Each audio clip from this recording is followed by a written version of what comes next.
On va commencer, alors je vais vous donner peut-être un petit agenda de ce qu'on va parler, un peu dans le détail. Donc en gros, on va commencer par se présenter, déjà présenter le panel. Ensuite, on va essayer d'aborder 4 grandes questions qu'on a sélectionnées. Et à la fin, on gardera du temps pour des questions-réponses. On pourra vous donner la parole si vous voulez interagir et du coup profiter du panel. Donc je vais commencer déjà. Donc j'ai la chance d'animer ce débat. Je vais essayer de pas trop y participer, même si ça me tient beaucoup à cœur. Je suis David, je suis directeur de NeoPixel. On est une agence de développement mobile depuis 12 ans. On fait du développement natif et du développement cross-platform et du développement hybride aussi. Parce que ça pourrait être un débat même sur 3 types de technologies. Et je viens de Luxembourg. Bonjour à tous, je m'appelle Maxime Pontoir, je suis lead dev mobile et staff engineer chez SNCF Connect and Tech, pardon. Et avant, donc là je suis lead dev mobile, donc je fais beaucoup de Flutter, et avant j'étais lead dev iOS. Bonjour, moi c'est Cécile, je suis de l'Android, donc forcément. Je travaille chez MWM, on est un éditeur en fait, d'applications qui sont autour de la créativité, du jeu mobile, etc. Donc la musique, le dessin, le coloriage. C'est très sérieux malgré ce que je viens de dire. Et voilà, sinon j'ai un passé de consultante, donc pas mal d'autres entreprises à travers lesquelles j'ai pu voir et interagir avec pas mal de gens du monde mobile. Donc voilà. On va tester celui-là. Bonjour à tous, moi je m'appelle Robin Karoff, je travaille pour une association qui s'appelle Résonante, on lutte contre les violences sexistes et sexuelles. Je suis aussi animateur et créateur du meet-up GDG Nantes Android, donc meet-up nantais autour d'Android. Et pour ce qui nous intéresse aujourd'hui, je suis dev natif Android et iOS depuis 2010. Voilà, ça fait un petit moment, j'ai eu quelques expériences sur différents frameworks cross-platform, donc on aura l'occasion, j'imagine, d'en parler. Et je finis, donc bonjour, moi c'est Gwen. Alors j'ai commencé la carrière en tant que Flash développeur, ceux qui connaissent, les anciens. Ensuite j'ai switché sur iOS, développeur iOS, puis au lancement de SNCF Connect en Flutter, et aujourd'hui par contre je développe de moins en moins, je suis devenu engineering manager depuis quelques mois. Voilà. Eh bien, merci à tous. On va passer à la première question. Alors en fait, j'aimerais que vous me parliez un petit peu, selon vous, quels sont en termes de productivité, parce qu'on a souvent tendance à dire voilà, le cross-platform va faire gagner du temps, time to market, on va développer plus vite. Qu'est-ce que vous en pensez? Tu veux peut-être commencer, Cécile? Je peux. Alors, la théorie, c'est de dire, voilà, le cross-platform, on fait une seule fois le code et puis ça marche. Et puis en vrai, on se rend compte que c'est pas vrai, ça marche pas.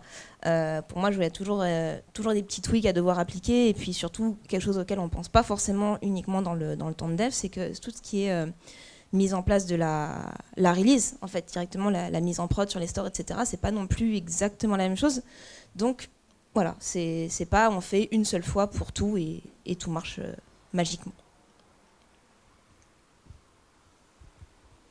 Je vais compléter, ouais, je partage l'avis là-dessus. En fait, la première question qu'il faut se poser entre native versus cross-platform, c'est est-ce qu'on veut avoir une seule expérience utilisateur, donc une UI, un concept en fait, et aller le décliner sur les deux OS, en tout cas les deux principaux OS du marché, ou est-ce qu'on veut vraiment avoir deux expériences uniques et qui sont plus adaptées, ou en tout cas ou dans lesquelles les utilisateurs de chaque OS retrouvent leurs habitudes. Un utilisateur d'iOS, il n'utilise pas de bouton pour faire du retour, ce genre de truc-là, changer d'app, c'est un swipe, c'est des déplacements avec les doigts, c'est pas les mêmes interactions. Donc déjà là-bas, ça pose cette première question-là, l'interface, le choix ergonomique de navigation, de ces choses-là. Et l'autre partie, donc je suis entièrement d'accord avec toi quand tu disais la partie, tout ce qui est intégration, développement, release, c'est deux écosystèmes différents, deux process différents. La partie cross-platform va vous permettre d'avoir une même code base qui est, dans la majeure partie des cas, vraiment centralisée. Pour l'instant, je parle surtout de Flutter, parce que c'est quand même assez simple de développer maintenant des applis cross-platform en Flutter. Pour avoir suivi, ou en tout cas travaillé pas mal avec des apps en Cordova, PhoneGap, tous ces trucs-là, si vous connaissez ça. Ça, c'était vraiment l'horreur, en tout cas, moi je trouvais. Parce que y avait toujours ces surcouches de... c'est là où, en fait, pour moi, la productivité, elle n'est pas forcément top avec du Cordova ou du PhoneGap à l'époque. On avait donc la partie présentation, les plugins à maintenir, les couches de présentation avec la partie native. Il y avait toujours un truc qui buguait entre les trois, il fallait savoir où c'était, il fallait débugger un des trois, voir les trois, et c'était toujours l'horreur, donc on gagnait pas forcément beaucoup plus de temps par rapport à ça. Donc après, si vous avez des super devs natifs, ils vont aller aussi vite que des devs cross-platform. Mais en fait, c'est quasiment équivalent, quoi. Moi, je trouve qu'il n'y a pas vraiment, il n'y a pas une solution qui s'impose de fait, sinon on ferait tous la même, quoi. Vous complétez, les gars ? Moi, je veux bien compléter. Même si on travaille dans la même boîte, je suis pas tout à fait d'accord avec toi. Je pense sincèrement quand même que, en tout cas Flutter, les autres j'ai pas trop pratiqué. Flutter, il y a quand même un gain de temps non négligeable. Je dirais pas x2, mais à mon avis, par exemple SNCF Connect, je doute on aurait pu la sortir avec 2 équipes voilà, natives, ça c'est sûr. Enfin voilà, ça permet quand même de mutualiser énormément d'écrans, mais comme tu l'as dit, il faut faire dans ces cas le choix de pas trop respecter les guidelines de chaque OS, quoi. Ça c'est clair, mais la majorité des utilisateurs, en fait, à mon avis, ils s'en fichent complètement. Ce qu'ils veulent, c'est une application qui fonctionne, quoi. Et ensuite, en termes de productivité, hein, je peux parler un peu du passé. C'est sur l'application oui.sncf, où quand même il y avait des différences. Certaines features, l'équipe Android la faisait plus rapidement, ou l'équipe iOS la faisait plus rapidement, quoi. C'était scindé en 2 équipes. Et donc ça pouvait poser un problème aussi pour le management, les dirigeants, pour sortir la feature en même temps sur les stores, etc. Ça pouvait poser certains problèmes qu'on a pu en Flutter, en tout cas. Alors moi, je voulais peut-être Romain pourra compléter. Aussi, on peut peut-être aussi distinguer les phases de build et de maintenance, quoi. Il y a peut-être aussi une différence de productivité quand vraiment on part from scratch, on démarre un développement, et après à maintenir, si l'effort est aussi différent. Et aussi peut-être une question, c'est en termes de capitalisation, parce qu'il y a beaucoup de préjugés sur en cross-platform on va capitaliser, mais est-ce que du coup en natif on peut capitaliser aussi d'une plateforme à l'autre ? Ouais, déjà je suis très content de voir que l'intégralité du panel a une position justement qui n'est pas du tout dogmatique, hein, sur le fait qu'il faut choisir telle ou telle techno. Elles ont tous leurs avantages et leurs inconvénients. Déjà, quand on lance un projet, il faut aussi se poser la question des moyens dont on dispose. Enfin, quel est le besoin, quel est le projet ? Je pense que c'est la réponse préférée des devs, hein, ça dépend. Ça dépend totalement du projet qu'on a, de l'équipe qu'on a, des moyens dont on dispose. Forcément que si on doit avoir un produit qui sort très rapidement et que sous la main on n'a que des développeurs, des développeurs web par exemple, on va peut-être pas se tourner vers du natif. Donc ça c'est une première chose. Et ouais, sur la façon de capitaliser, alors tu disais que quand on doit sortir les mêmes fonctionnalités sur les 2 apps, moi je trouve ça intéressant, et je pense qu'il faut cultiver aussi les différences entre les 2 écosystèmes, parce que ça reste quand même 2 écosystèmes vraiment différents. Et comme tu le disais, c'est important d'avoir une expérience utilisateur Android, une expérience utilisateur iOS. C'est quelque chose qui est apprécié. Alors dans tous les cas, ça sera pas toujours ultra important. Il y a si on fait des outils métiers par exemple, bon, est-ce que c'est particulièrement important sur un outil métier d'avoir une expérience utilisateur qui suit exactement les guidelines iOS ou Android? On pourrait en discuter.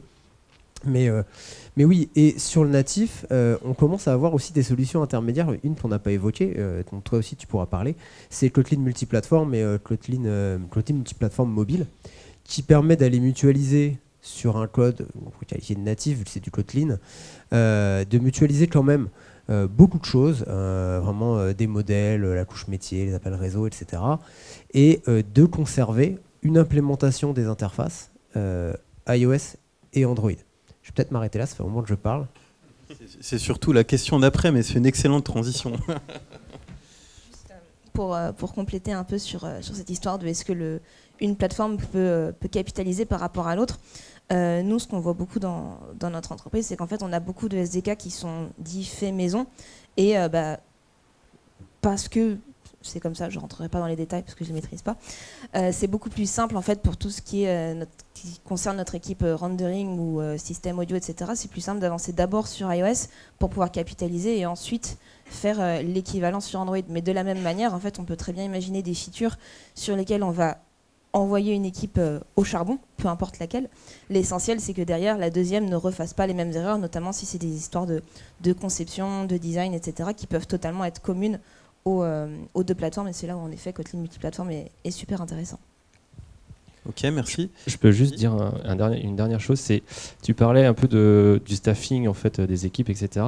Nous, ce qu'on a remarqué, c'est que la montée en compétences sur Flutter est très rapide, beaucoup plus rapide. En fait, la marche est beaucoup moins haute que sur du natif, en tout cas, voilà, sur iOS notamment. Et ça, c'est aussi à prendre en compte. En fait, à Flutter, je pense qu'en 1 ou 2 semaines, vous êtes capable de faire des écrans assez facilement. Et en fait, alors moi je parle plus pour la partie iOS. C'est vrai qu'après, pour ceux qui connaissent SwiftUI, Flutter c'est quand même très proche. Enfin, la manière de concevoir les écrans est assez proche. Après, je pense qu'il faudrait revoir ce process de montée en compétence si on faisait vraiment du SwiftUI, parce que c'est beaucoup plus du visuel et du déclaratif que de la manière de Flutter sur les widgets qu'avant, que pour les UIKit et tous ces trucs-là où c'est un peu potentiellement moins facile à prendre en main une fois qu'on l'a. Après, mais c'est vrai. C'est juste ça en fait. Après, même avec Compose côté Android, en fait, il faut voir cette notion-là, en fait, il faudrait remettre ça en adéquation, mais c'est vrai que je suis entièrement d'accord sur le fait que tu peux très rapidement faire une app, après, avec toutes les erreurs qu'on peut faire quand on est jeune développeur sur un nouveau langage, mais en Flutter, avoir un résultat qui marche, et surtout le tester rapidement, toi, sur ton device, avec le hot reload, ces trucs-là, qui ne marchent pas encore super bien sur Xcode, par exemple, et voilà. Merci. Peut-être, je vais essayer de résumer un peu ce qu'on a dit, parce qu'on n'est pas tous d'accord, mais du coup, je retiens qu'en fait, en termes de productivité, on va quand même plus vite. Enfin, là, on a beaucoup cité Flutter, mais enfin, moi, pour connaître un peu aussi React Native, on va être un peu dans les mêmes ordres de grandeur. Donc sur du build. Et après, donc par contre, ça, vous vous dites, c'était un choix de l'époque. Aujourd'hui, SwiftUI, Jetpack Compose peuvent venir un peu challenger ça en termes de productivité. SwiftUI à l'époque existait déjà. Le problème, c'est que en fait, SwiftUI est limité à iOS 13 à minima. Donc nous, on avait une target à 12.4 pour avoir le maximum de panels d'utilisateurs qui utilisent l'app. Donc déjà, on pouvait pas faire de SwiftUI, donc ça c'était réglé. Après, Compose, c'était pas encore super sec à l'époque. Pas mature. Et voilà, même là, on voit Kotlin multiplateforme sur les. Dans tes remarques, c'est des choses qu'on a utilisées aussi, mais c'était pas sec à l'époque. Donc peut-être si on repète tout à jour dans 4-5 ans, on changera les choses encore à nouveau, mais pourquoi pas. Ok. On va passer au deuxième sujet qui est justement Kotlin multiplateforme. Donc je ne sais pas si tout le monde connaît, je pense que la plupart connaissent, même s'il y a peut-être que des personnes qui font de l'iOS ici. Voilà, la promesse, c'est de pouvoir porter du code Kotlin, en tout cas sur différentes plateformes, mais pas que du mobile. On peut faire de l'iOS, de l'Android, mais aussi potentiellement même du back, etc. Alors moi, d'un point de vue personnel, en fait, aujourd'hui, on l'a pas spécialement. C'est pas quelque chose qu'on va forcément mettre, en tout cas en pratique aujourd'hui. Par contre, on a repris des apps qui avaient utilisé ça et pas forcément bien faites. Donc voilà. Donc ma question, en fait, à vous, c'est est-ce que quelque part multiplateforme Kotlin vient challenger directement les frameworks cross-platform? Alors, je te passe le micro après. Le menace, c'est vrai que c'est un peu fort, mais c'est volontairement accrocheur. C'est toujours pareil, en fait. De la même manière qu'un framework cross-platform tel que Flutter est une menace pour la partie native, on a toujours besoin de ces couches natives derrière. Donc dans tous les cas, il faudra toujours avoir les compétences natives pour les exploiter. Après, menace, il faut voir après ce que ça commence à évoluer sur long terme. C'est toujours une opportunité de faire les choses différemment et de voir les choses différemment. Et d'améliorer ce qu'on fait. Donc en l'état, moi, j'ai pas eu... Quand on avait regardé, et on a regardé encore il n'y a pas si longtemps que ça pour d'autres frameworks, pour challenger nos solutions chez Connect Tech, ça reste une bonne opportunité. Après, à voir sur le long terme ce que ça donne vraiment. S'il y a aussi toute l'adhésion de la communauté qui fait derrière. Flutter, il y a 3 ans, c'était de l'alpha. Maintenant, il y a les plus grosses apps qui sortent quasiment en Europe maintenant sont faites en Flutter. Donc il y a aussi l'adhésion de la communauté, comment les gens s'approprient les frameworks. Et c'est ce qui fait qu'après, ça s'est évangélisé ou pas. Et ça fait partie des solutions qu'on n'exclut pas, en tout cas à minima, quoi. C'est ça. Pour continuer, en fait, je trouve que la promesse, c'est belle de dire on a un corps commun pour tout ce qui est vraiment business. Et ensuite, chacun est capable de s'approprier la partie UI. En fait, je le vois un peu de l'œil d'un dev Android. C'est vrai que pour moi, c'est très intéressant. Je me dis, ah ben cool, du coup, j'ai plus que lui côté iOS à faire parce que le reste, je saurais le faire. Ça dépendra plus, en fait, encore une fois, des compétences des devs qui vont développer. Quelqu'un qui maîtrise le Kotlin va trouver ça super simple, c'est trop bien, c'est génial. Je ne maîtrise pas, je fais pas du tout de Swift, je sais pas non plus, on m'a dit que c'était similaire, mais voilà, je pense qu'il y a quand même des petits tweaks à adopter. Et de la même manière, est-ce qu'un développeur web saura passer facilement sur du Kotlin? Je pense que c'est juste une autre manière de faire du multiplateforme. Pour autant, est-ce que ça va surpasser tout ce qui existe déjà? Je pense pas, et je suis totalement d'accord aussi avec toi sur le fait que pour l'instant, tout ne fonctionne pas. Ne serait-ce que si on évoque, je sais pas, les coroutines sur iOS ou les flows, est-ce que ça marche vraiment très très bien? On n'a pas tout à fait la réponse. Il me semble qu'il y avait encore quelques soucis là-dessus. Ouais, effectivement, il y a un petit disclaimer, c'est que c'est censé passer en stable cette année. Ça ne l'est pas encore, à ma connaissance. Après, oui, la promesse, elle est belle, et moi, je trouve ça d'autant plus intéressant que, oui, Kotlin et Swift, c'est deux langages qui sont super similaires, et de réécrire des classes métiers, des modèles deux fois dans deux langages qui se ressemblent vraiment comme deux gouttes d'eau, c'est particulièrement frustrant. Et au-delà même de la mutualisation avec les applis mobiles, tu as évoqué le fait que ça pouvait aussi être utilisé sur le serveur, donc de pouvoir mutualiser les modèles entre le back-end et les apps mobiles, je trouve ça moi particulièrement intéressant. Il y a quand même une chose qu'on peut voir, je reviens juste un petit peu sur le sujet d'avant, c'est que effectivement quand on veut développer vite, on veut arriver vite à une preuve de concept, ça me paraît tout indiqué si on a une petite équipe de partir sur une solution cross-platform. On peut avoir vite notre preuve de concept, voir si ça marche, etc. Et il y a beaucoup d'entreprises qui ont fait d'ailleurs ce choix et qui ensuite ont dit maintenant on a besoin de partir plus sur de la performance, et là on va passer soit au natif, soit on peut avoir on a une approche qu'on a aujourd'hui de plus en plus, c'est une approche par module qui va être de dire tiens, on va faire tel module en natif, tel module en cross-platform. De toute façon, c'est un petit peu ce qui se passe avec le cross-platform aujourd'hui, où on a toujours des particularités pour lesquelles on a besoin du natif. Alors on va l'utiliser sous forme de plugin, mais on peut l'utiliser sur cette forme de module. Et par exemple, pour Kotlin multiplateforme, c'est un moyen aussi, un petit peu comme ceux qui ont fait du Compose sur Android, où au début on pouvait se dire tiens, je suis pas obligé de migrer, de refactorer toute ma code base en Compose, je peux aller un peu au fur et à mesure, petit à petit, les classes sur lesquelles je repasse, je les fais en Compose. Mais là c'est pareil. Et moi personnellement, c'est l'approche que j'ai adoptée parce qu'il n'y avait aucune plus-value à faire un refactoring de toute ma base de code, mais de me dire tiens, à partir de maintenant, mes classes métiers ou mes modèles, je vais les faire en Kotlin multiplateforme et je vais pouvoir les partager avec iOS. Donc d'y aller un petit peu au fur et à mesure comme ça.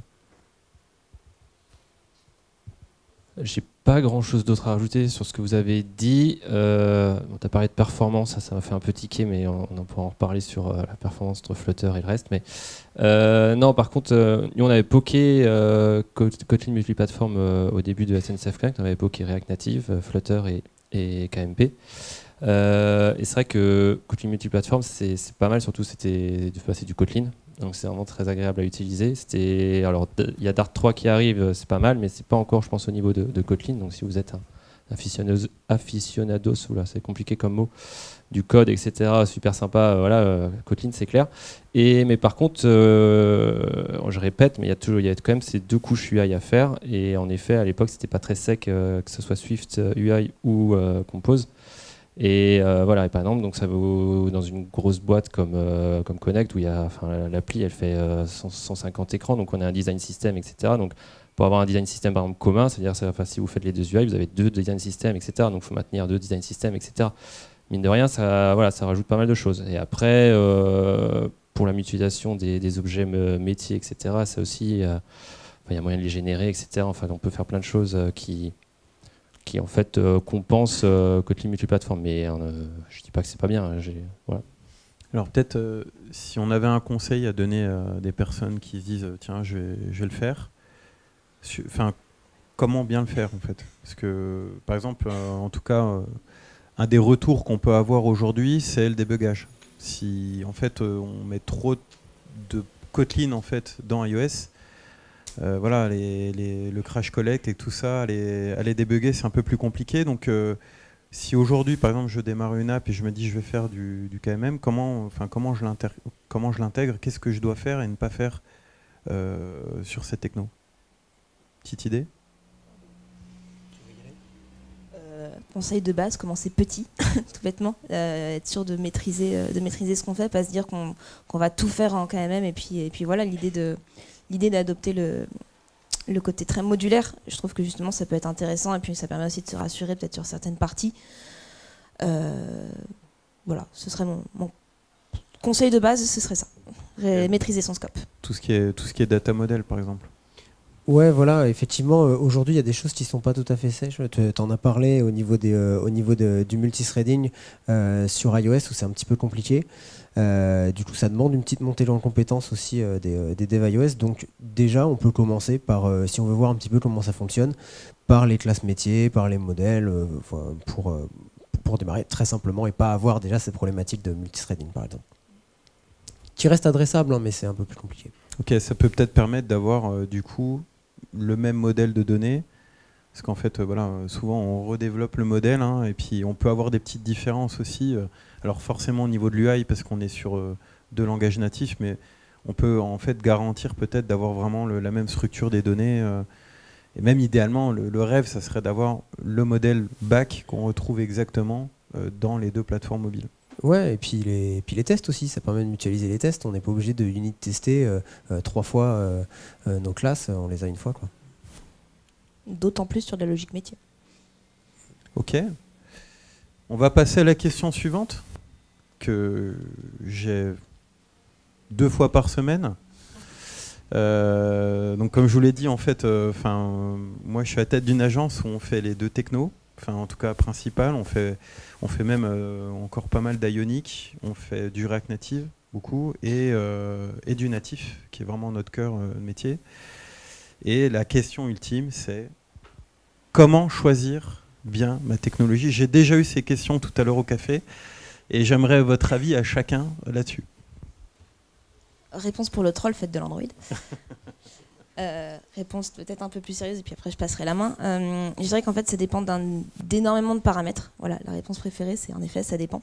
Ça dépend de ce qu'on veut faire dans l'application. C'est vrai que si c'est quelque chose qui ressemble à une app très vitrine, où il y a finalement assez peu de logique métier, peut-être que du cross-platform, peut-être que du Flutter, de l'Ionic ou même du PhoneGap, si vous voulez, ça marche très très bien. Et c'est vrai qu'au niveau gain de temps, pardon. Mais je suis partie sur un troll, désolée. Ça va aussi dépendre de l'appétence des développeurs. Et quand je dis appétence, c'est à la fois compétence, mais aussi volonté d'utiliser telle ou telle techno. On parlait de KMM qui peut avoir un côté assez attractif. Bah, peut-être que des développeurs qui font beaucoup de Flutter veulent profiter de l'opportunité, du coup vont être ultra motivés pour faire du KMM. Et ça peut être l'occasion aussi de faire une grosse montée en compétences.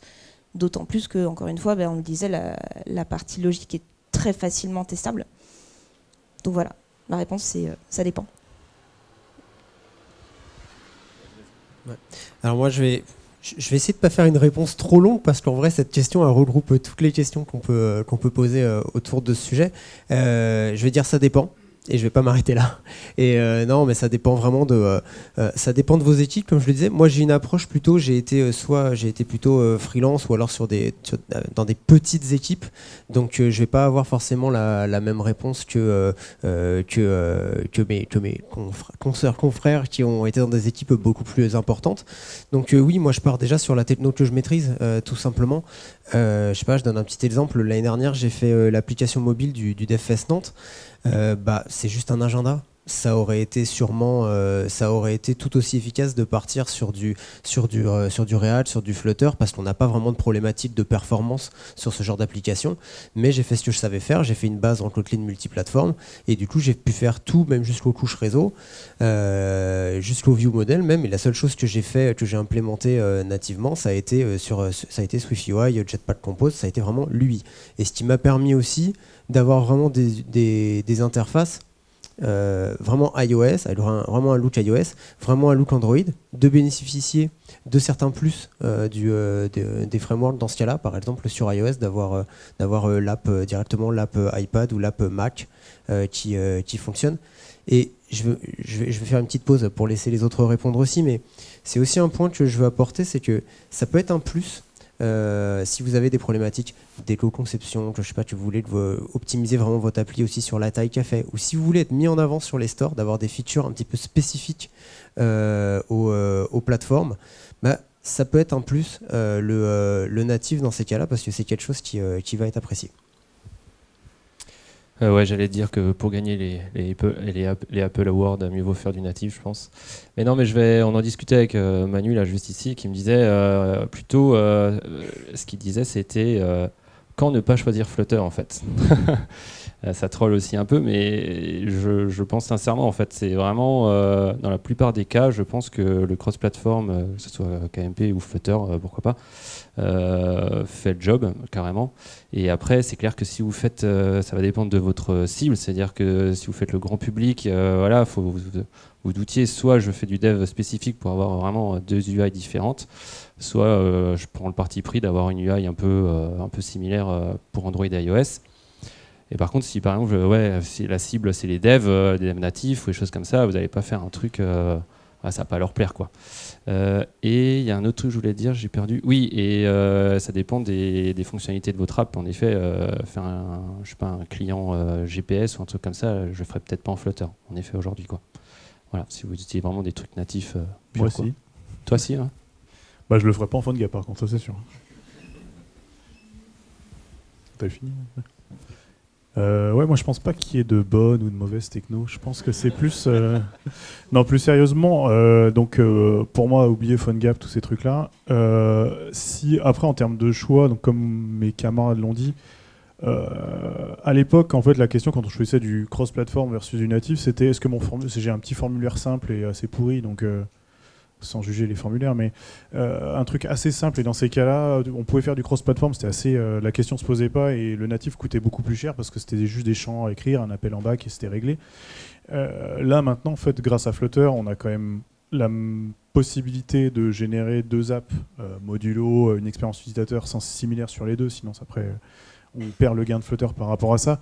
En termes de back, on peut toujours challenger Kotlin multiplateforme. Côté Connect, on fait nous du génération de modèles via le BFF directement, donc notre back génère le modèle qu'on vient appeler derrière. Avec Flutter, on a toute la couche réseau qui est faite directement de ce truc-là, donc on a tout d'un coup.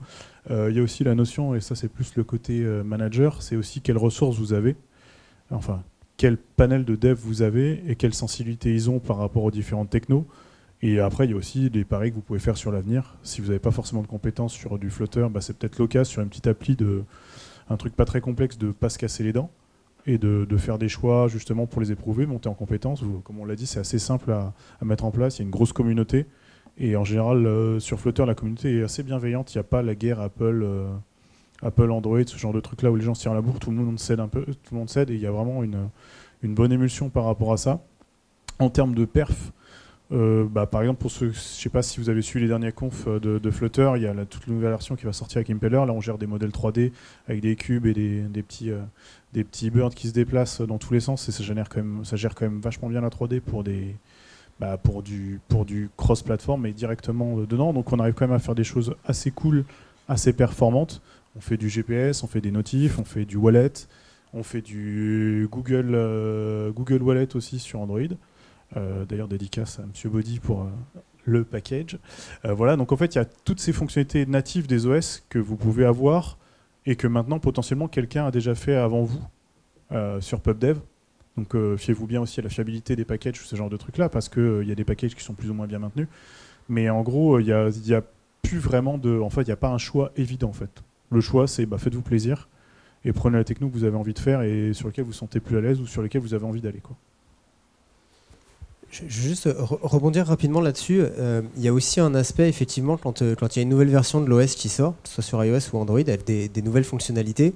C'est vrai que pour pouvoir l'avoir en React ou en Flutter, il faut qu'il y ait un plugin. Donc soit on écrit soi-même son plugin, mais dans ce cas-là, il faut avoir des compétences en natif.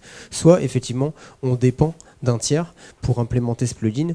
Et là, ce sera un peu plus mon inquiétude sur ce sujet-là, c'est de dire, voilà, je dépends de ce tiers. Si j'ai un souci avec ce plugin, il faut soit que je sois capable de mettre les mains dedans, de contribuer, de résoudre le problème, soit il faut que j'attende que le tiers adresse le problème, et je peux pas forcément adresser le problème directement à Google ou à iOS. Je suis d'accord avec ça. Après, sur les fonctionnalités nouvelles, typiquement les Live Activities, tout ce qui est widgets sur iOS, en gros, les packages, en fait, pour l'avoir étudié en bêta et ce truc-là, les packages sont sortis assez rapidement. Techniquement, faire le package, c'est pas si compliqué que ça. Néanmoins, si vous faites natif, rassurez-vous, en fait, vous n'allez pas être remplacé. Flutter, c'est pas le chat GPT du dev. En fait, il faut encore beaucoup de compétences natives pour faire plein de choses. La publication, débugger la prod, fixer les CI, parce que ça n'empêche que derrière, il y a toujours des soucis avec les montées de version, ce genre de trucs-là. Et quand on monte une version de Flutter, il faut arriver à débugger à la fois le code, la partie CI, tous ces trucs-là. Et donc, vous pouvez être un très bon dev Flutter. Il y a forcément un moment où vous allez devoir affronter un problème qui est lié à du natif. Et ça peut potentiellement être assez problématique si vous ne connaissez pas un peu l'écosystème ou comment marchent les choses derrière. C'est pas insurmontable, mais il faut quand même avoir cette compétence-là, quoi. Je vais rebondir là-dessus. Je ne peux pas m'empêcher de participer au débat, je suis désolé, je ne suis pas dans mon rôle. Mais par contre, moi, il y a quand même une question qui moi, revient souvent en fait, sur le choix de la techno. Ça va rester sur des éléments techniques. Par exemple, on va souvent, nous, par exemple, se plutôt préconiser du natif, qu'on va avoir déjà, on veut la sécurité maximum, parce qu'on n'aura pas plus sécurisé. Hein. Pour moi, on a le natif, le cross-platform, et après tout ce qui est vraiment hybride, donc les bases de browser headless, comme Cordova, etc. Où là, on va crescendo dans la sécurité. Sur la connectivité aussi, avec des objets connectés. Forcément, quand on développe des protocoles de connexion à des objets, Bluetooth, on doit faire des mises à jour firmware.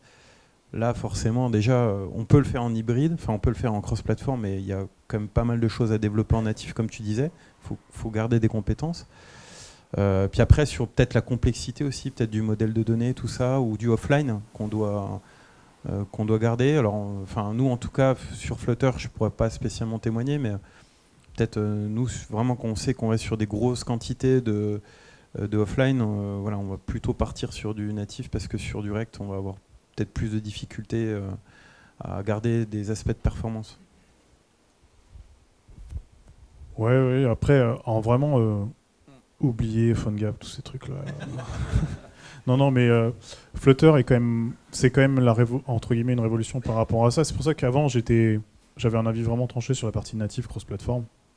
Pour moi, le cross-platform, c'était vraiment compliqué parce qu'il faut faire du web, il faut faire un peu de tout. C'était du bricolage, je trouvais. C'était pas aussi industrialisable que ce que peut faire Flutter maintenant. Je te rejoins sur la partie vraiment couche ultra bas niveau de ces trucs-là, mais dans tous les cas, que tu fasses du Flutter ou du natif pur, il faut avoir ces compétences-là derrière. Après, le seul truc que je trouve potentiellement problématique, c'est que si vous voulez chercher à optimiser vos tailles d'app, il y a des spécificités par OS sur les AAB, là, tous ces trucs-là sur Android, là. Vous en parlerez mieux que moi.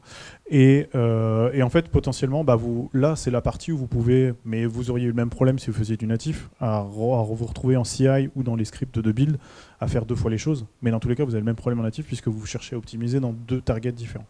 Néanmoins, en termes d'exécution, t'es plus sur l'espèce de WebView qui lance un peu tout, et la lune et le machin, et qui essaye de faire ce qu'elle peut pour faire de la transcription en JavaScript vers tes couches natives. Là, c'est vraiment du code natif qui s'exécute, et c'est quand même beaucoup plus simple à ce niveau-là et beaucoup plus performant que ce qu'on pouvait connaître sur l'hybride, quoi. Mais je te rejoins entièrement sur la partie couche ultra bas niveau sur des frameworks et Bluetooth, même si Flutter rattrape le retard, quoi. Et une petite question, plutôt dans votre contexte aussi, qui va en rapport avec ça. Moi, il y a quelques années, j'avais été à un meet-up à Paris, c'était Se Loger, qui faisait un Rex. Alors eux, ils avaient fait à l'époque le choix de Xamarin. Vous savez, le framework qui se rend out of support en mai l'année prochaine. Nous, on a toujours fait le choix de ne pas y aller. Donc eux, par exemple, sur la promesse, en fait, c'était: je vais capitaliser du code métier entre mes plateformes, et je vais avoir un code unique, et je vais pouvoir justement time to market délivrer à chaque fois mes 2 OS sur les stores avec des features parallèles. Alors au début, ça allait bien. Le temps passant, ils ont, outre le mois de septembre en PLS, où on attend les mises à jour en fait, des IDE, et surtout de toutes les librairies parce que c'est bien, on prend des librairies, on les met dans le code, et après il faut attendre qu'elles soient compatibles sur les nouvelles versions d'iOS. Donc ça rajoute aussi j'ai envie de dire de l'inertie. À un moment, ils sont arrivés dans la problématique où ils avaient beaucoup de code au final spécifique par plateforme. Donc ils avaient une librairie commune, donc ils avaient je sais pas combien de Git en fait, et ils avaient des features spécifiques Android avec du tweak, et même la librairie commune au final avait des versions internes spécifiques iOS, spécifiques Android, parce que quand il y a des bugs fixes en prod, il faut juste déployer le hotfix, mais en même temps le remerger, puis à un moment le réintégrer dans les versions Android. Est-ce que vous, du coup, comment, parce que c'est un choix qu'on se pose, qu'on va vers une application, puis j'imagine celle de la SNCF où il y a beaucoup de features, il y a beaucoup de complexité. Comment est-ce que vous gérez tout ça en cross-platform? Est-ce que à un moment, ça peut être un problème? Vaste question. En fait, on a très très peu de code spécifique, je pense sincèrement. C'est vraiment déjà le métier est géré le plus possible par le back. C'est un peu le choix qu'on a fait. Et après, désolé pour la réponse, mais non, on n'a pas il y a vraiment peu de choses. C'est vraiment dans les plugins, là par exemple les wallets, les choses comme ça où on a du spécifique, quoi. On appelle un seul plugin, si je dis pas de bêtises, Android. Si je dis pas, je crois qu'on appelle par exemple le wallet. Il y a un if Android, j'appelle wallet Google ou sinon mais sinon, il y a très très peu de. Mais ça c'est un choix aussi qu'on a fait. Clairement, c'est d'avoir la même UI, quoi. Après, si le truc un peu compliqué, c'était sur la navigation, mine de rien. La navigation, par exemple, la tab bar en dessous, là, gérer le back sur Android, des choses comme ça, faut pas le gérer sur iOS. C'est le seul, peut-être, truc où c'est un peu plus complexe. Mais sinon, le reste, je pense. Ouais, c'est intéressant de voir aussi que Xamarin, ça s'arrête, mais pour autant, il relance quand même Tori, donc il y a quand même autre chose. Enfin, c'est marrant de voir qu'il y a encore cette initiative. Après, il y a un truc de pas de bol aussi chez Microsoft où je sais pas s'il y en a qui ont fait du Windows Mobile, mais c'était génial. Mais c'était génial. L'IDE, déjà, vous aviez Visual Studio à l'époque, on avait Eclipse pour Android et on avait aussi Xcloud. Alors, on va pas parler d'Xcloud maintenant. Mais non, mais c'était génial l'environnement de développement. Mais il n'y avait pas de communauté. Donc ça n'a pas pris, donc il n'y avait pas d'appli sur cette plateforme, et donc du coup ça n'a pas pris et les gens n'ont pas adopté. Mais pour autant la techno était bonne.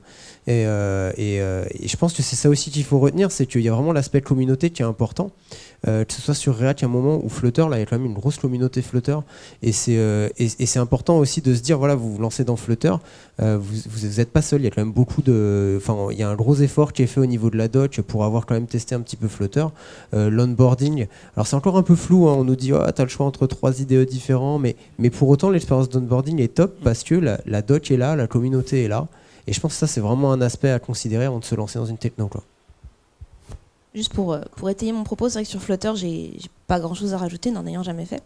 Néanmoins, j'ai eu des conversations avec notamment la team Unity, parce que je vous l'ai dit, on fait des jeux, donc du jeu mobile dit aussi moteur 3D. Et ils disaient aussi que justement, ils avaient pas mal ces questions de if Android, if iOS. La problématique, c'est que c'est du Unity, faut faire avec.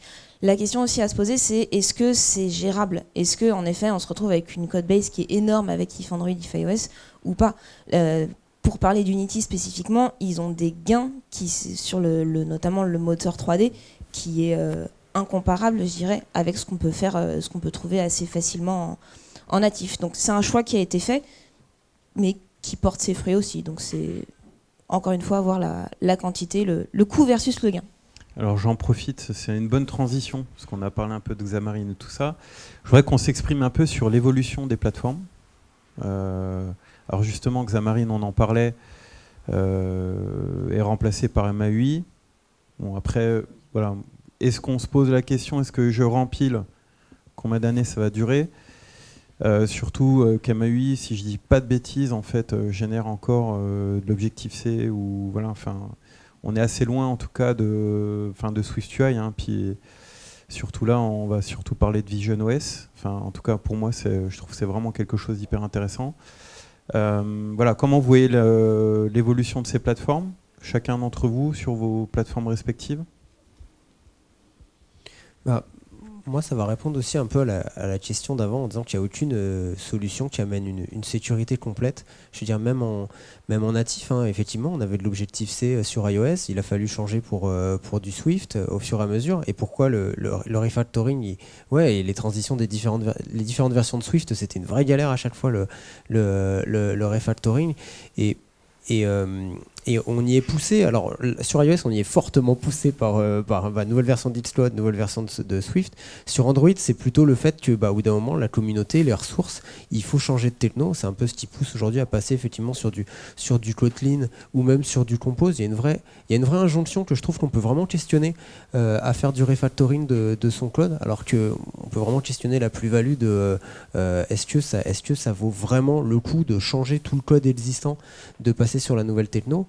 Et puis ce que je veux dire dans le fait que qu'il n'y a aucune techno qui est vraiment stable, c'est que même effectivement les différentes versions de SwiftUI, on a dit on ne peut pas faire de SwiftUI avant iOS 13. En fait, s'il y a des devs iOS ici, ils diront même iOS 15 pour vraiment pouvoir faire quelque chose de sympa. Et Jetpack Compose, au début, et ça l'est encore pour certaines libs, c'est pas sec. On passe son temps à mettre des annotations, j'ai oublié le nom, mais de dire expérimental et à refactorer son code. Donc de toute façon, même en partant sur du natif, on n'a pas cette sécurité là aujourd'hui, je trouve. Et moi, effectivement, ça me pose beaucoup de questions sur l'évolution. Comment toi tu vois l'évolution dans les mois qui viennent, les années qui viennent, comment tu vois l'évolution des plateformes? À un moment, tu me parlais, sur Android, là, il y a énormément maintenant d'API, mais elles ne sont pas forcément sèches. Ouais, c'est une critique que je fais souvent, c'est que moi j'aimerais qu'on stabilise un petit peu les libs et les fonctionnalités plutôt que d'en sortir toujours de nouvelles et de laisser certaines libs en version alpha depuis 2 ans sur Android. C'est un peu la critique que je fais. Justement, je me pose beaucoup de questions par rapport à l'évolution des plateformes. Ce que j'aimerais, c'est qu'on aille vraiment vers de la stabilisation plutôt que de chercher tout le temps la nouveauté et puis de pas vraiment stabiliser. Il y a aussi, j'en profite que j'ai le micro, il y a une initiative dont on n'a pas parlé qui est Compose multiplateforme, qui est une initiative un peu à la Flutter où l'idée ça serait de faire des interfaces en Compose. Moi j'ai pas une expertise là-dessus. Il y a un monsieur là-bas, il y a Gérard qui a une petite expertise là-dessus qui pourra peut-être en parler. Mais ce que je me rappelle de son retour en tout cas, c'est que c'est un peu comme Flutter. On voit que Flutter, si je me trompe pas, il y a une direction qui est quand même très matérielle. Il y a Material 3 qui arrive dans les dernières versions. Ça donne quand même une expérience utilisateur très Google. Compose multiplateforme, ça va pas être forcément Google, mais même critique, c'est qu'on va sur iOS, on va pas retrouver l'expérience utilisateur iOS. Donc voilà, c'est aussi, ça peut faire aussi partie des critères de choix de la techno. Je reviens à la question précédente avant de répondre à celle-là. En effet, par exemple, sur les équipes, c'est beaucoup plus difficile de faire passer des devs iOS sur du Flutter que des devs Android, étonnamment, mais je pense que c'est à cause de tout ça aussi. Pour répondre à la question, nous, notre crainte quand on a commencé Flutter, c'était que Google l'arrête, quoi. Comme ils ont arrêté pas mal de choses, et je crois qu'ils arrêtent encore Google Domain, j'ai vu ça sur Twitter, je sais plus trop quand. Donc voilà, mais vu comment là ça se répand, à mon avis, je me fais pas trop de soucis. Après l'évolution des plateformes, je peux pas trop y répondre, mais je me mets à la place moi de personnes en fait qui dirigent des boîtes et donc qui ont des soucis financiers, on va dire ça comme ça, quoi. Donc par exemple faire une application, migrer une application existante en Flutter, je pense que c'est très complexe, à mon avis, j'irai pas là-dessus. Mais si il y a une nouvelle appli où on la refait from scratch, à mon avis, là-haut, le choix est quand même assez vite fait. Ça réduit quand même pas mal les coûts. C'est malheureux, mais c'est comme ça. Et voilà. Après l'évolution des plateformes, sincèrement, il y a plein de choses qui pop. Je me rends pas trop compte. Mais c'est un peu le résumé de tout ce qu'on a dit avant, quoi. Moi, ce que ça m'évoque en fait comme question, c'est il y a quelques années, ne calculez pas, j'étais jeune dev Android et on m'a dit ah mais il y a ça qui est sorti, c'est de l'hybride, ça va remplacer ton job. Bon, on attend toujours. Ouais, c'est ça, les Progressive Web Apps, tous ces trucs-là et tout. Ouais. Non, tout ça pour dire, je pense que le natif restera pour l'instant, même si en effet la question de stabilité est à évoquer. Après, pour Flutter, je pense qu'en effet, comme tu le disais, c'est déjà bien répandu. Je vois pas Google envoyer ça au cimetière maintenant, même si personne n'est en sécurité. On va dire ça comme ça. C'est vrai qu'après, là, donc, il y a toute nouvelle techno de Microsoft. Après, de manière générale, les technos de Microsoft ont vraiment du mal à accrocher. Parce qu'il y a aussi toute la hype qui est faite derrière, les frameworks, les boîtes qui sont derrière, ce truc-là.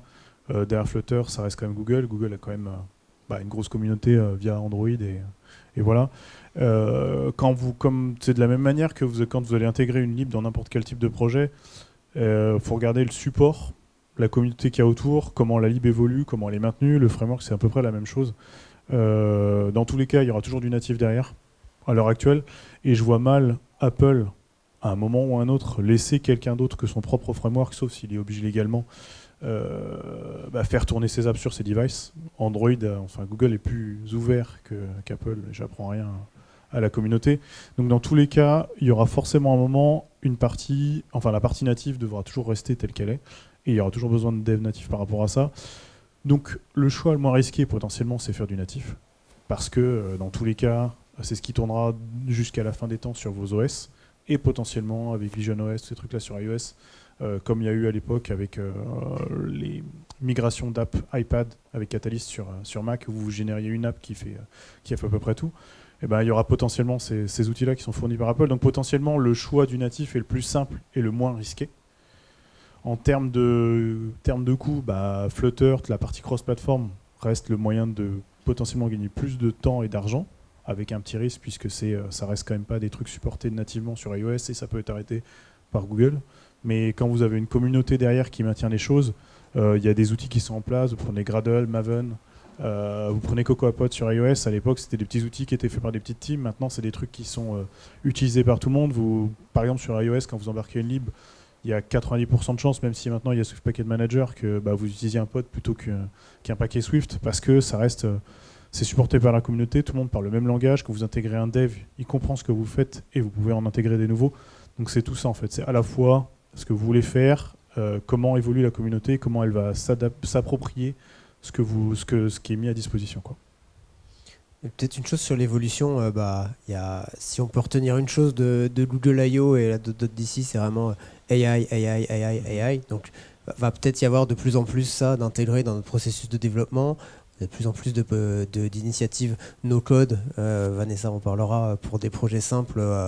Voilà, ça peut peut-être s'appliquer. Et puis, juste rapidement sur les PWA, ce qui est intéressant, c'est la toute première version d'iOS, c'était pas possible pour les développeurs de faire du natif. Hein. On était obligé de faire du web. Et c'est vraiment le fait qu'il y ait du jailbreak qui a fait que Apple a dit en fait, on va vous faire un SDK natif.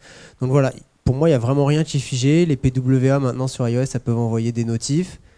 On pourrait parler du modèle des stores, pourquoi il est intéressant justement. Alors que depuis quelques semaines quand même, les notifs sur iOS, mais ouais. Ouais, mais du coup on voit que ça bouge. Et alors après on pourrait dire pourquoi. Il y a le modèle des stores qui fait que cette notion aussi de tiers de confiance, qui fait que ça apporte des choses par rapport au PWA. C'est très large, donc voilà l'évolution des plateformes. Je pense que ça serait 2 tables rondes à part entière. Ouais. Intéressant. Après moi je rebondis sur la PWA parce que. Faut pas casser du sucre non plus, mais pour moi, en fait, s'il n'y a pas de récurrence d'usage, il n'y a pas besoin d'une app. On est tous d'accord. Et voilà. Le offline étant assez limité, ouais, mais. Ouais. Oui, après, le navigateur peut un petit peu tout nettoyer, mais. En fait, sur les PWA, on en avait fait. Quand j'étais dans une boîte de presta avant, Mobiapps qui est ici, on en avait fait en fait pour des relevés de prix dans les stores, enfin des vendeurs, vendeuses qui allaient dans les stores et qui faisaient du relevé de prix, donc c'était juste remplir un formulaire. Et avec la PWA, tu peux quand même arriver à faire, avec tes service workers, ton storage dans la PWA, tu pouvais stocker ces données-là, les rôles synchroniser que quand tu récupérais du réseau. Donc tu peux faire des petits trucs, ces fameux petits formulaires pourris, enfin des trucs hyper rapides, t'as pas besoin de déployer sur les stores, et volontairement tu veux pas les mettre sur les stores, parce que c'est des choses qui doivent pas être à disposition du grand public. La PWA peut être utile par rapport à ça, mais c'est reste limité, et voilà. Il y a très peu de trucs et c'est pas forcément l'intérêt de certains, notamment Apple. Enfin, ils font les intégrations au fur et à mesure des features. Là, il y a les notifs, ces trucs-là, mais ils n'ont pas vraiment d'intérêt, si tu veux, à faire sortir les gens du store parce que ça reste la poule aux œufs d'or, quoi. Ok. Moi, j'ai quand même eu un petit sentiment, c'est que Alors de mon point de vue, nous on a pas mal de devs même en Europe. En Europe, on trouve la communauté, moi je la trouve React Native historiquement plus présente, alors que Flutter vient plus des États-Unis et de l'Asie. Même si à Nantes, il y a beaucoup de devs Flutter, c'est vrai qu'il y a un vrai pôle, c'est assez bluffant par rapport à d'autres villes. Et là, nous, on était au conf, en fait, React Connection, qui avait lieu il y a 2 semaines, je crois. Et pour moi, en fait, il y a de grandes chances que Meta abandonne React, parce que déjà, ils ont licencié énormément de personnes. Donc forcément, ils vont se reconcentrer, les personnes qui restent, sur vraiment le core business. Donc toutes les initiatives de framework, etc. Ils ont fait quand même un petit appel du pied à la communauté, disant voilà, c'est open source, allez-y, contribuez, on a besoin d'aide. Et en revanche, je pense qu'en fait, Microsoft va prendre l'occasion de mettre un pied là-dedans. Ils l'ont déjà fait, Xamarin, qu'ils avaient racheté. Et notamment, à cette conf, ils ont pas mal déballé beaucoup d'outillages sur du React pour augmenter la CI, etc. Assez poussé, on voit qu'ils ont investi dans le tooling pour améliorer le... moi, je pense, parce qu'en plus, par rapport à la plateforme .NET, c'est assez complémentaire. C'est généralement, on va faire pas mal de React.js niveau web, et du coup, ça complète un petit peu leur stack. Et sur le mobile, où avec Xamarin et puis MAUI, je suis pas sûr que ça prenne vraiment très fort. Ça peut être une opportunité pour Microsoft. Moi, c'est très personnel, mais je pense qu'ils peuvent mettre le grappin dessus. Après, sur les OS, historiquement, je trouve qu'il y a eu 2 points assez de décalage sur les plateformes natives. Ça va être la privacy et puis la réalité augmentée. Nous, on a fait pas mal de devs en réalité augmentée. Apple, là, depuis autant Google, il y a 5-6 ans, ils étaient vraiment en avance. Maintenant, il y a un monde d'écart complet, où aujourd'hui, c'est Unity qui est préconisé par Google, si on veut vraiment faire de la réalité augmentée. Et voilà, quoi. Et moi, en tout cas, pour moi, ce que je vois sur iOS, avec SwiftUI, qui au final, qui a été pensé aussi pour le spatial computing, où on vient ajouter une notion de profondeur dans des écrans qu'on a déjà fait. Moi, je trouve ça assez bluffant. Et puis, d'un point de vue marketing, de se dire, je vais pouvoir lancer sur le premier store Vision Pro, ça reste Pro, mais en tout cas, une déclinaison sans vraiment, a priori, pas de grand coût, même si les limitations, comme tu l'as dit au début, on va avoir très peu de choses, on ne pourra pas utiliser toutes les caméras, etc. Voilà, mais je pense qu'il y a quand même le spatial computing, je pense, peut venir un peu changer la donne. Et je suis curieux de voir en fait comment l'écosystème, aussi bien natif côté Android que cross-platform, comment on va s'adapter à ça en fait. Alors, ouais, vas-y, tu veux rajouter quelque chose? Non, mais moi sur l'évolution des plateformes, le risque que je vois sur Flutter ou même peut-être KMP, moindre, je pense, chez KMP, c'est qu'Apple mette des bâtons dans les roues un jour, quoi. Par exemple, aujourd'hui, Flutter utilise Cocoa Pods. Quel est l'avenir de versus Swift Manager, je sais pas. Ou un jour, bim, ils sortent un énorme truc et en fait, ça met en défaut le framework Flutter, les choses comme ça. Ça, c'est un peu le risque que je vois. Et aussi, chez Google, il y a Android et Flutter, quoi. On peut se poser la question, mais pourquoi en fait? Voilà. Pourquoi en fait est-ce qu'ils se font la guerre ou j'en sais rien, aucune idée, je suis pas dans les petits papiers de Google, mais c'est un peu bizarre comme question. Après, on est quand même dans un écosystème, en tout cas dans un univers technique qui est dicté par les usages qu'on fait des outils. Il y a, en 2009, quand l'appli Oui avait démarré à l'époque, utiliser un smartphone, c'était déjà... avant, on utilisait notre navigateur Internet, souvent sur un ordinateur. On a eu un nouvel outil qui nous permettait maintenant de tout faire avec ses doigts via juste un simple écran. Apple, là, maintenant, a mis les pieds dans la partie réalité augmentée avec un casque, ce qu'avait essayé de faire Meta, de ces trucs-là avant, que j'avais jamais pris. Là, les nouveaux usages vont arriver, il y a une nouvelle expérience, nouvelles interfaces et de nouvelles manières d'interagir avec les objets qui vont être là. Je ne sais pas si l'année prochaine, on sera tous avec un casque en train de se regarder et de se dire, et vous essayerez de me zoomer le nez, parce que voilà. Mais en tout cas, il y a aussi ces choix-là, en fait, c'est l'écosystème et sur les devices qu'on va cibler et le public qu'on va cibler, l'interaction qu'on va vouloir avoir, que ça va aussi avoir une influence sur tout l'écosystème des plateformes, ce genre de choses-là. Et comme on disait, la partie... le temps que Flutter potentiellement gère la partie vision, on ne sait pas du tout ce que va faire Google justement en réponse à Apple, parce que ça reste quand même un nouveau marché. Et qui a fait un partenariat avec Unity en plus. C'est ça, voilà. Donc en fait, c'est ça aussi qui va pouvoir...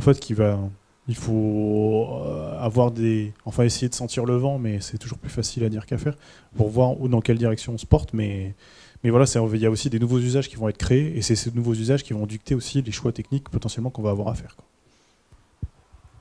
Ok, merci. On va peut-être prendre encore quelques minutes pour des questions, s'il y a des personnes qui... Oula, il y en a plein. Peut-être on va faire tourner un des micros. Bonne journée. Moi, j'avais juste une petite question.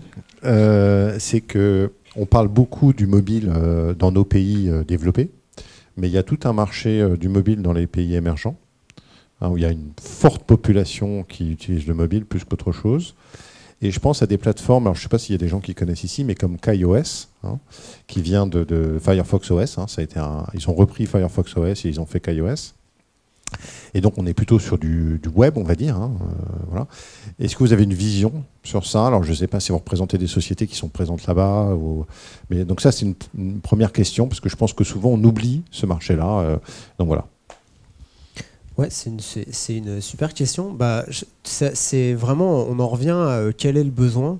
Et effectivement, nous, on est habitués à avoir d'avoir de la connexion tout le temps, d'avoir des téléphones qui sont quand même relativement puissants par rapport à ce qu'on peut trouver dans des pays émergents. Il y a un OS, par exemple, sur Android, il y a Android One, qui est un OS qui est optimisé pour justement plutôt les pays émergents. Il y a également des applications qui sont optimisées pour des usages offline. Par exemple, un YouTube qui est optimisé pour faire du peer-to-peer, pour quand il n'y a pas de connectivité, pour se partager les vidéos. Donc oui, ça peut être des choses à prendre en compte. On l'a dit, sur les frameworks multiplateformes, en général, on embarque un runtime qui alourdit aussi le poids de l'application. Et si pour nous c'est critique d'avoir une application qui a une taille très très optimisée, là aussi on va se poser la question de sur quelle techno on part. C'est pour le coup là, il y a beaucoup de questions à se poser quand on adresse ces marchés-là qu'on se pose pas habituellement en ciblant que l'Europe ou les États-Unis. Après, sur ces marchés émergents-là, tu vois, par exemple en Afrique, il y a beaucoup, en fait, il y a une grosse communauté Flutter qui est en train de monter, quoi. La dernière Flutter, la conf Google Flutter, elle était en Afrique, quoi. Et puis pas que sur c'est vraiment l'accès des personnes qui sont et des devs sur place et qui fait le truc, et leur accès à l'information et leur accès aux technologies et aux ressources réseau, de ces trucs-là, qui vient aussi aider et contribuer à évangéliser les choses, quoi. Mais ouais. Et pas que sur la performance des terminaux. Je ne sais pas s'il y en a qui ont déjà fait des applications pour la Chine, mais c'est pareil, vous n'aurez pas les Play Services, donc il y a d'autres questions à se poser. Il va falloir utiliser des SDK où vous n'avez pas toujours la doc, donc ça, voilà, il y a aussi pas mal de questions à se poser à ce niveau-là.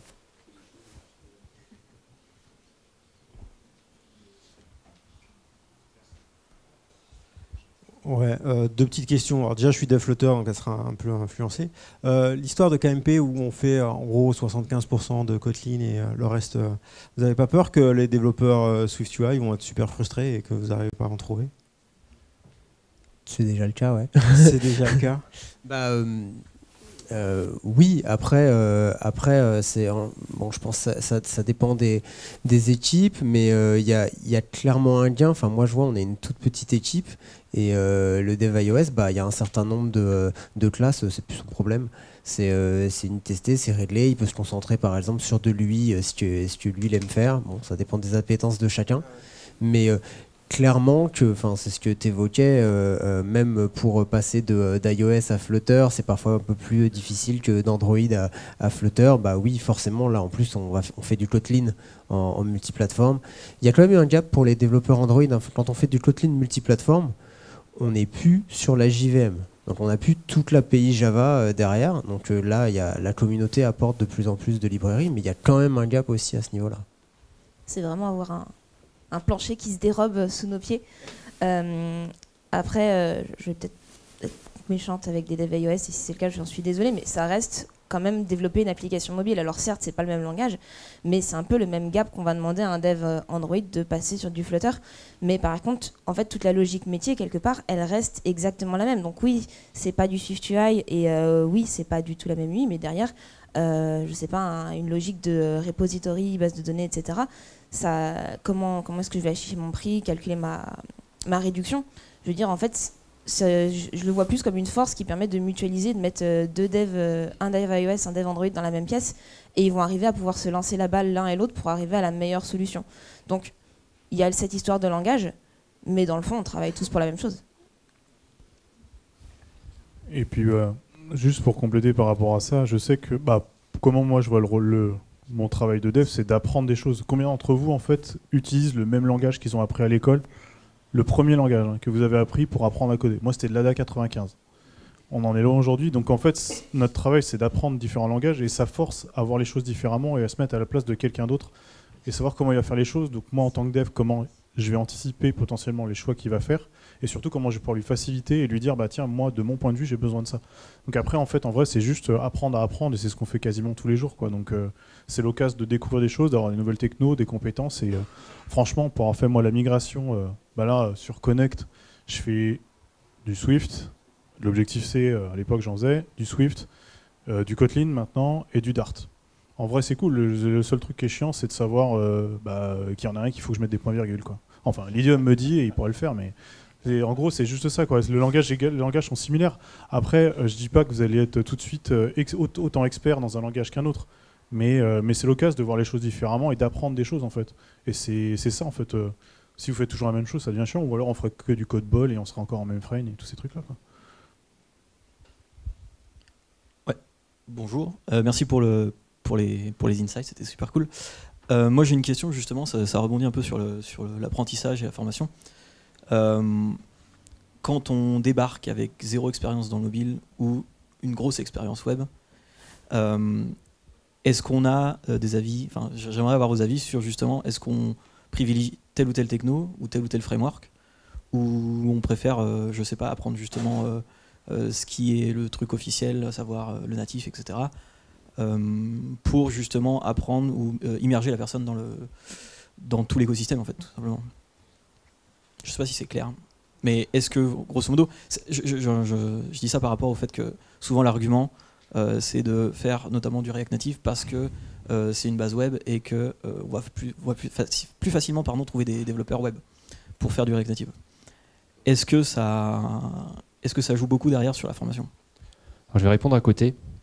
Mais ce qu'on a constaté, nous, c'est il y a pas mal, quand on a commencé Flutter, là, il y a pas mal de devs back principalement qui ne voulaient jamais toucher au natif, mais bon, il n'y avait pas encore le Reactive Programming, Reactive UI, pardon. Et ils ont foncé sur Flutter. Voilà. Donc je tape à côté, mais c'est juste ce que je peux te dire. Après, pour répondre à ta question, franchement, je pense que ça dépend de tout ce qu'on a dit avant. Ça dépend des choix, en fait, la cible de ton application. Donc déjà, est-ce que tu vas faire du Flutter, est-ce que tu vas faire du natif? Et voilà, mais là, si tu veux t'auto-former, franchement, j'en sais rien. C'est selon ce que tu veux faire, en fait. Quel est ton projet derrière, en fait? Je complète totalement, ça va dépendre de ce que tu veux. Je me dis parce que je ne vois pas bien. Ça va dépendre de ce que tu veux apprendre. Tu dis que tu débarques dans le monde du mobile. Peut-être que ça peut être plus facile de passer d'abord par en effet quelque chose qui va se rapprocher du web parce que t'approprier certains concepts, ce sera plus simple comme ça. Après, je dirais pas que la marche est plus haute de passer sur du natif directement, c'est juste une marche différente. Mais quoi qu'il en soit, je trouve qu'il y a quand même certains concepts qui vont revenir, ne serait-ce que tout bêtement savoir gérer un back sur de l'Android et savoir qu'il n'y en a pas sur iOS, c'est des problématiques que tu auras quoi qu'il arrive. Et après, juste pour un truc pour compléter, ce qui va être aussi potentiellement peut t'aider dans la direction, c'est quel device tu as dans la main. Si tu as un iPhone ou si tu as un appareil Android, bah déjà tu arriveras plus facilement à retrouver tes petits en fonction de l'OS sur lequel tu as l'habitude de vivre tous les jours et qui en connaît pas mal sur toi aussi. Et surtout, en fait, quand tu devras tester sur un vrai device, tu auras déjà un vrai device et tu sais pourquoi les choses sont comme ça. C'est plus compliqué, il y a plein de choses qu'on peut pas tester sur un simulateur, la caméra, tu vois, ce genre de choses-là. Donc quand tu voudras vraiment tester des trucs particuliers, bah voilà.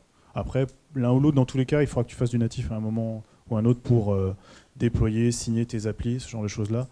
Ce sera potentiellement moins trivial sur iOS, mais voilà.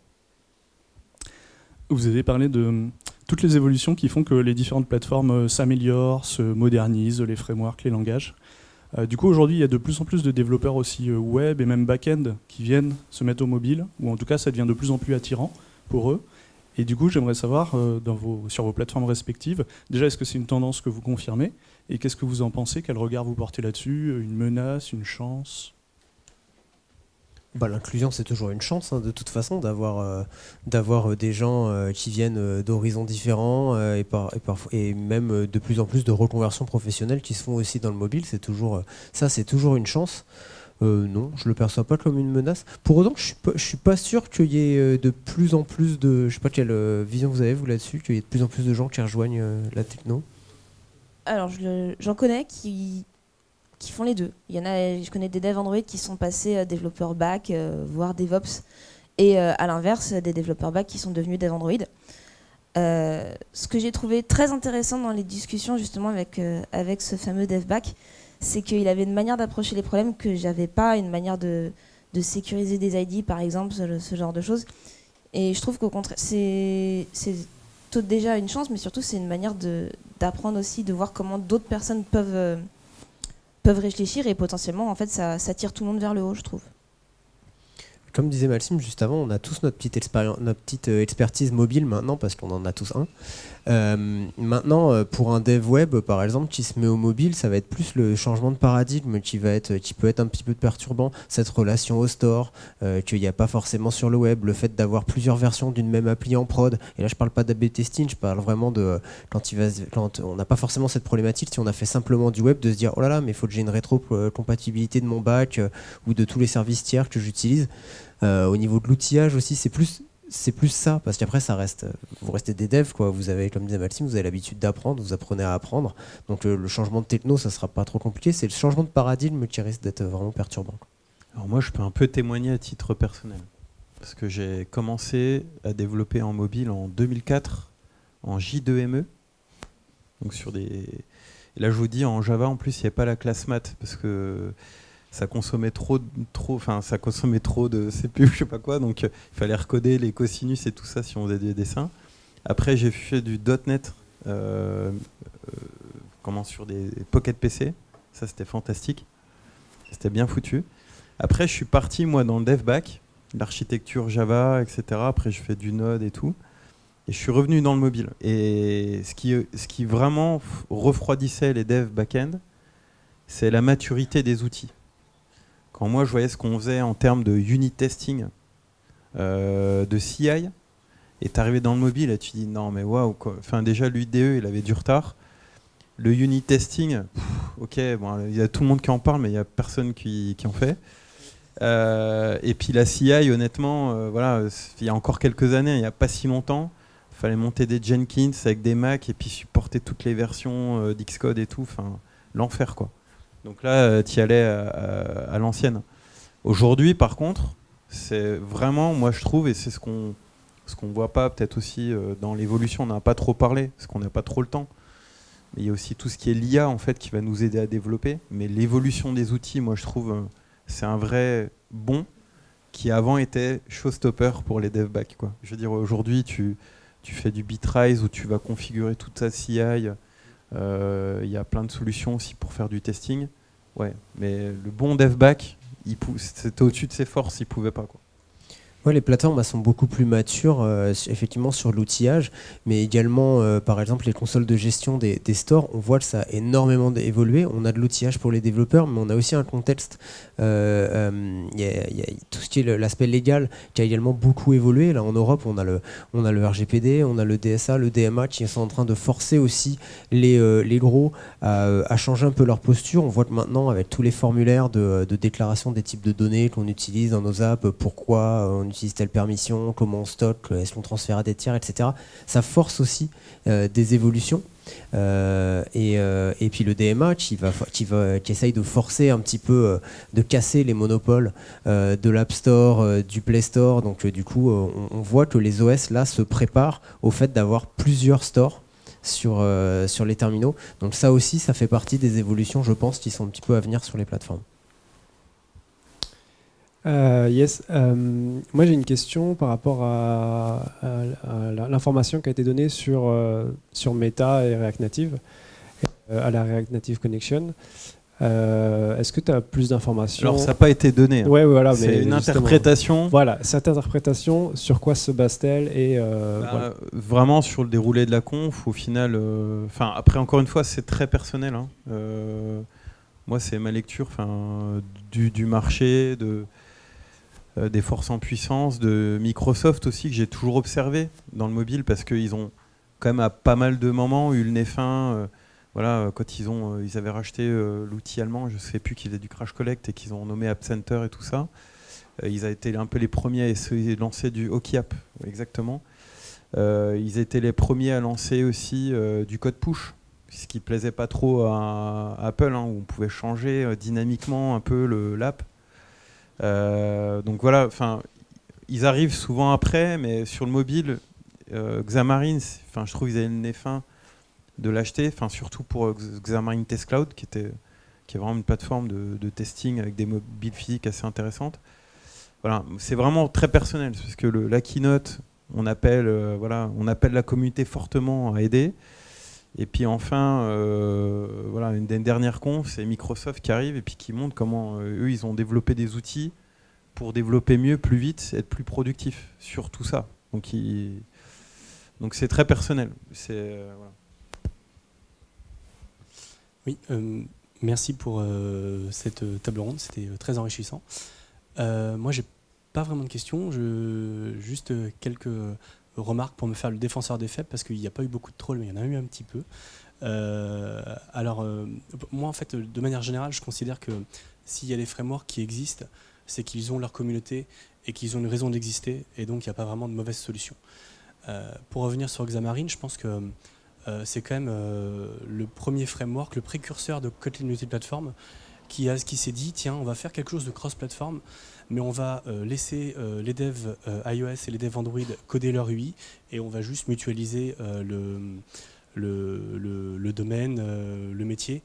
Donc on ne peut pas leur retirer ça, même si voilà, ça a été abandonné, ça n'a pas trouvé suffisamment son public, ça l'a trouvé quand même pendant pas mal d'années.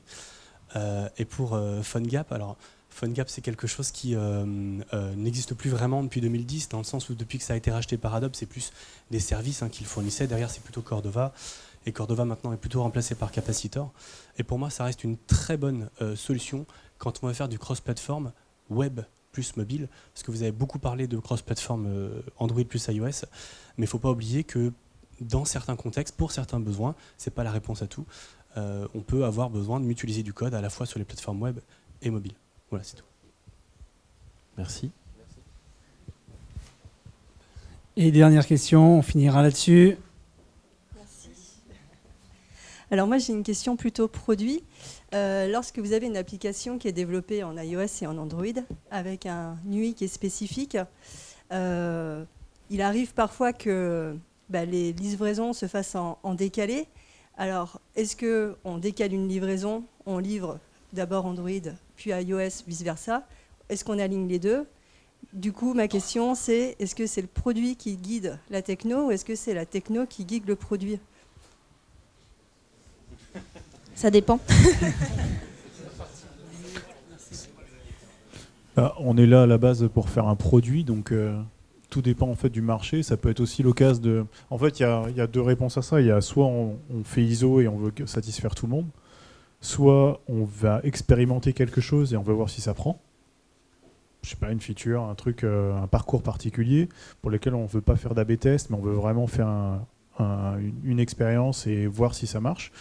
Il n'y a pas vraiment de... En fait, on est là à la fin pour faire une fonctionnalité et rendre potentiellement un service à un utilisateur. Donc, je dirais que pour moi, le plus tôt j'ai ce service-là, mieux c'est. Chez vous, c'était d'abord iOS qui expérimentait les plâtres et ensuite Android. Sur Wii, nous, c'était plutôt l'inverse. À l'époque, c'était Android qui, certains parcours les faisait avant iOS. Donc, en vrai, il n'y a pas de mauvaise situation et je pense qu'il n'y a pas de... Il n'y a pas une solution plus optimale, en tout cas pour moi. Alors, j'ai une nuance à apporter là-dessus. Quand on parle de nouvelles features qui, en effet, est pure UI, je pense que la réponse, en fait, elle appartient vraiment au produit et à ceux qui ont décidé. C'est vrai que ça peut être plus simple de se dire, ben voilà, je livre les deux en même temps, surtout si c'est un changement complet graphique, c'est quand même plus facile pour s'y retrouver. La nuance que j'apporterais, c'est par contre, si on a de la rétrocompat à gérer, notamment avec des services, avec le back-end, etc., là, par contre, et c'est un avis personnel, je penserais plus pour livrer les deux en même temps, comme ça on ne se pose pas la question de mais comment ça se passe si Android est sur la version N-1 du back et que iOS est sur la version N+4, je sais pas, je dis n'importe quoi. Ça peut être un enfer à gérer, donc dans ce cas-là, vaut mieux se synchroniser. C'est sûr, il ne faut pas que tu aies 4 versions, mais dans tous les cas, tu auras toujours le même problème de rétrocomp, parce qu'on était tout à l'heure justement sur le process d'adoption des mises à jour des apps, quoi. Parce que les gens du web n'ont pas forcément ce souci-là, puisque vous déployez modulo un refresh, ça y est, c'est reparti. Sur iOS ou sur Android, on se retrouve à maintenir des OS et des versions d'app et des rétrocomptes sur X versions, parce que certains ne mettent pas à jour leurs applis, certains ne peuvent plus le faire parce qu'ils ont perdu leur mot de passe, et ils ne savent pas comment faire, mais ils mettent à jour leur OS. Donc en vrai, il n'y a pas de... Cette rétrocomp, elle y arrivera à un moment ou à un autre. Donc, Moi, je vais faire une autre réponse. Je vais dire que c'est l'utilisateur qui guide la techno. Et à deux niveaux. Déjà par rapport à ce qu'on doit faire dans l'app. Et aussi même la question finale d'une plateforme qui essuie les plâtres après l'autre. Et ben, il faut récolter de la data et se dire c'est quoi mon parc d'utilisateurs. Alors généralement, il y a plus Android que d'iOS. Mais moi, je viens d'un pays au Luxembourg où il y a plus d'iOS que d'Android, où on a des clients aussi en Suisse où c'est aussi l'inverse. Et du coup, ça aide aussi au final à se dire laquelle on lance. Est-ce qu'on lance un truc risqué ? On lance sur le plus petit échantillon parce qu'on veut, parce qu'on n'est pas totalement prêt. Donc le choix il doit se faire aussi là-dessus et par rapport au final à qui on cible. Voilà, même les personnes par rapport à l'usage, les fonctionnalités. Ouais, je vais complètement dans ce sens-là. Moi, j'ai eu pendant des années où je travaillais plutôt en digital marketing, où c'était plutôt des utilisateurs d'iPhone. Donc, on avait un design qui était livré, qui était un design d'iPhone, et à chaque fois, c'était plutôt de dire l'adaptation Android, elle sera à la marge. Et on faisait partir du coup iPhone d'abord, ce qui permettait aussi d'avoir un recettage en termes de features déjà sur iOS et de bénéficier de ce recettage directement sur Android. Et puis après, là où ça dépend aussi du projet, c'est que s'il y a une date de sortie qui est fixe, c'était le cas, je crois, de SNCF Connect, c'est le cas quand il y a des shows, par exemple, il faut faire une app pour un show, on n'a pas le choix, il faut la sortir à la même date. Là, une solution aussi, ça peut être de chaque équipe part sur des features différentes, et du coup, on bénéficie pareil d'un recettage en avance sur chaque plateforme, dont on va pouvoir bénéficier l'autre équipe, mais de se dire, voilà, on va pas faire exactement les mêmes choses en même temps. Ça peut être aussi une solution. Ok, on va arrêter là. On a fait 20 minutes de rab. Donc, je ne sais pas si vous êtes restés par politesse ou parce que c'était intéressant, mais en tout cas, merci à vous, merci à tous.